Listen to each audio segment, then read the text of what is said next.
భిన్నత్వంలో ఏకత్వం. మతం అన్నది నమ్మకం. మానవత్వానికి నిలువెత్తు రూపంగా ఉండాలే తప్పించి ఆ పేరుతో విభేదాల్ని క్రియేట్ చేసుకోవద్దు.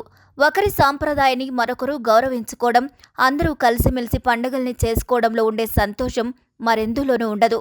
ఒకరి పండుగ వేళను మరో వర్గం వారు సాదరంగా ఆహ్వానించడం, తాము భాగస్వామ్యం కావడానికి మించిన మానవత్వం ఇంకేముంటుంది? కథ లాంటి ఒక ఉదంతం మహారాష్ట్రలోని ఒక గ్రామంలో గడిచిన కొన్నేళ్లుగా నడుస్తుంది. వీరి ఉదంతం విన్న తర్వాత అసలు సిసలు మత సామరస్యానికి ఇంతకు మించిన నిదర్శనం ఇంకేముంటుంది అన్న భావన కలుగక మానదు. అంతేకాదు, ఇది కదా భారత్ అంటే అన్న భావన మనసును కమ్మేస్తుంది.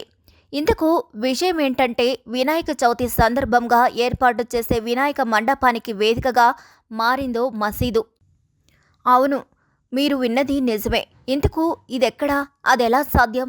మిగిలిన వారికి భిన్నంగా ఆ గ్రామంలో ఉన్న పరిస్థితులు ఏంటి అన్న విషయంలోకి వెళితే, మహారాష్ట్రలోని సాంగ్లీ జిల్లా కొట్టిండి గ్రామంలోని స్థానికులు ప్రతి ఏడాది గణేశుడి విగ్రహాన్ని మసీదులో ప్రతిష్ఠించి పూజలు చేయడం కనిపిస్తోంది.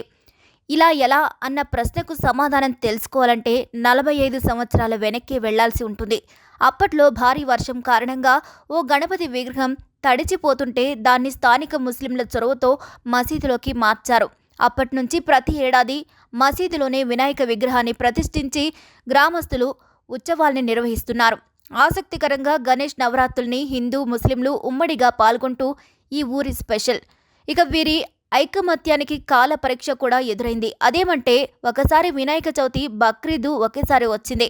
ఈ సందర్భంగా ఇరు వర్గాలు చర్చించుకొని ఊహించని రీతిలో పరిష్కారాన్ని కనుగొన్నారు. ఇందుకు ముస్లింలు చొరవ తీసుకోవడం విశేషం.